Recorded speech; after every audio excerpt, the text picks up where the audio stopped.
Prominent Brexiteer Jacob Rees-Mogg has said he believes Treasury officials are fiddling the figures on Brexit. The row began earlier this week when the MP condemned a leaked economic forecast on the impact of Brexit written by civil servants. It said growth would be lower in each of 3 different Brexit outcomes than if the UK had stayed in the EU. The Treasury said its ministers and officials were working hard to deliver the best Brexit deal for Britain.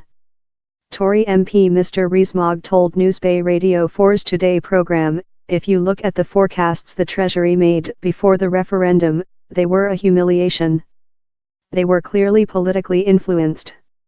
He said former Chancellor George Osborne had set up the Office for Budget Responsibility, which provides independent analysis of the UK's public finances, because Treasury forecasts had been politicised. And it was thought they were unreliable on political grounds, he added. With the referendum and with the EU, the Treasury has gone back to making forecasts. It was politically advantageous for them in the past. It is the same now. So yes, I do think they are fiddling the figures.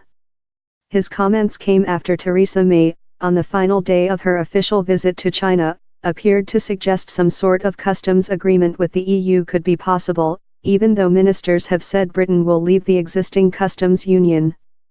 Mr Rees-Mogg stated any such deal would be unacceptable to Tory Brexiteers as it would prevent the UK from striking free trade deals with other countries. "We need to be free to do deals with the rest of the world. We must be out of the protectionist common external tariff which mainly protects inefficient EU industries at the cost to British consumers," he said.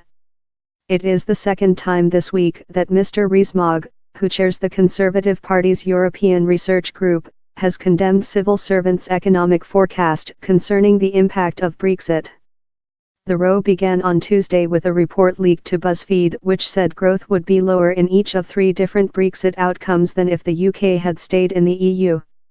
In the Commons on Thursday, Mr Rees-Mogg asked Brexit Minister Steve Baker to confirm whether he had heard that officials were deliberately trying to influence policy in favour of staying in the EU customs union. He attributed the remarks to Charles Grant, the head of the Centre for European Reform. On Friday, Mr Baker apologised to MPs for saying Mr Rees-Mogg's account of the remarks was essentially correct. Mr Grant had denied making them and an audio recording emerged where he did not say what was attributed to him. However, Mr Rees-Mogg said he stood by his original claim. A Treasury spokesman said, "The Prime Minister and the Chancellor have said repeatedly that we will be leaving the single market and the customs union. Any suggestion to the contrary is simply false."